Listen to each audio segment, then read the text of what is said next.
ആരോപണത്തെക്കുറിച്ച് ഞാൻ ഈ കസേരയിൽ ഇരുന്നുകൊണ്ട് ഒരു മുഖ്യമന്ത്രി എന്ന നിലയ്ക്ക് ഒരു അഭിപ്രായവും പറയുന്നത് ശരിയല്ല. അത് സാധാരണ നിലക്ക് ചെയ്യാൻ പാടില്ലാത്തതാണ്. അത് ഗൗരവമായി അന്വേഷിക്കട്ടെ, ആ അന്വേഷണത്തിന്റെ ഭാഗമായി വരട്ടെ. അല്ല ഞാൻ പറഞ്ഞത് ആധികാരികമായ ഒരു റിപ്പോർട്ട് എന്റെ കയ്യിൽ കിട്ടിയത് കൊണ്ടാണ് സ്വർണ്ണക്കടത്തുമായി ബന്ധപ്പെട്ട കാര്യം. അത് പോലീസിനെ നിർവീര്യമാക്കാനാണ് എന്ന് പറയുന്ന ആ റിപ്പോർട്ട് ശരിയായതുകൊണ്ടാണ് നിങ്ങളുടെ മുമ്പിൽ നിങ്ങളിലൂടെ നാടിനോട് ഞാൻ പറഞ്ഞത്. അത് നാട് അറിയേണ്ടതായിട്ടുണ്ട് എന്നുള്ളത് കൊണ്ടാണ്. മറ്റു കാര്യങ്ങളൊന്നും ഞാനിപ്പോൾ പറയില്ല, കാരണം അത് പരിശോധനയ്ക്ക് ശേഷം തീരുമാനിക്കേണ്ട കാര്യമാണ്.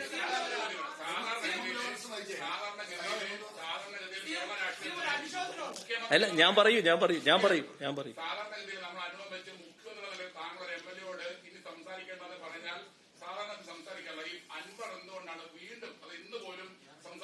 അൻവറിന്റെ പശ്ചാത്തലം ഇടതുപക്ഷ പശ്ചാത്തലമല്ല.